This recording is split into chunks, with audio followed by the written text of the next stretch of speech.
I've met plenty of people who are cool with diversity. They fine with me, but I've also met some people who are pretty scared of black people. They don't really talk to you. They, cross the street. Probably the stereotypes they've heard probably scared them. I knew I was black or African American or whatever, but I didn't really know what that meant. I didn't know what came with that phrase or with that statement, African American. But during STARS, they taught us like it's more than just like the color of our skin.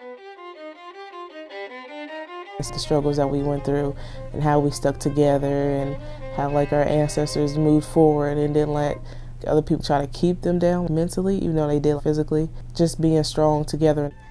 With STARS, we got 20 different people from 20 different people of African American descent, and we're showing that we can succeed, we can be successful. We don't have to fall into the lifestyle that you might see on TV or portrayed in music. That you can be your own individual, because sometimes it gets hard as African American when you see on TV the portrayals. You'll see the gangster lifestyle, you'll see women degrading themselves, just disrespectful stuff. And it's kind of hard when you're a young African American woman. You're nothing like those stereotypes, you're nothing like what you see on TV. We can't ignore the fact that you have to have a diverse campus in order to have a complete educational experience. We're not just bringing African American students into the campus just to say we have some. We're bringing them in because they are an integral part of our society that can't be ignored. And they also are contributors to our society that cannot be ignored. But if we have to make a little bit more of an effort to make sure that they were here, then I think that it's a very valid effort. Well, the STARS program shows us that there's resources on campus for us and to not feel overwhelmed, and it gets us acclimated with everything. Sometimes you feel like you're by yourself, but you need other people that you can depend on and help you through it. In STARS, none of us knew each other when we first came in, but at the end, we all came together, and the whole time we spent growing and getting together. And at the same time, I didn't know anything about college and how I was going to be, so the classes with that really helped that out and gave us all a view of what to expect, and that is well prepared when we came in.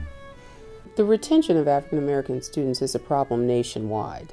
We have a variety of issues that we're dealing with, some of them financial, some of them cultural, which is why the cultural immersion is so important. And it can be even just a matter of fit. If we can make the transition and the fit easier, we find that it's much easier to keep students here. There's nothing wrong with having a social life and everything, but what comes first, you need to prioritize. You can have your social life, studies, and whatever in between, but like academics comes first. I've always been that way, but STARS reinforced that into me. It's been a couple occasions where I wanted to put off work, but they were like, no, man, you got to do that work. You're not coming out with us unless you do that work. We've all kind of made sure that everyone stays in line because we all do want to graduate together. We all said that we want to graduate together, and we're all going to do it. People in general, we take a lot of stuff for granted, a lot, and for me to think that what went on in the past had nothing to do with my current state, it's not true, because somebody somewhere, like even though you might be successful, somewhere down the line, someone had to suffer for you to be able to be where you're at. It just made me respect people who came before me. This is a big school, and you don't want to be one of 30,000 students. So when you have a group of friends, close friends, it definitely makes the university smaller. And I know I can call any of them up anytime, and I will have somebody to talk to, or have somebody to hang out with. I'm not homesick at all. I haven't been home since August, and I don't really feel like I'm away from home. I feel like I am home, and I still have another home. And I don't feel like I could leave. I can't leave at this point. It wouldn't work. I wouldn't feel the same in any other university.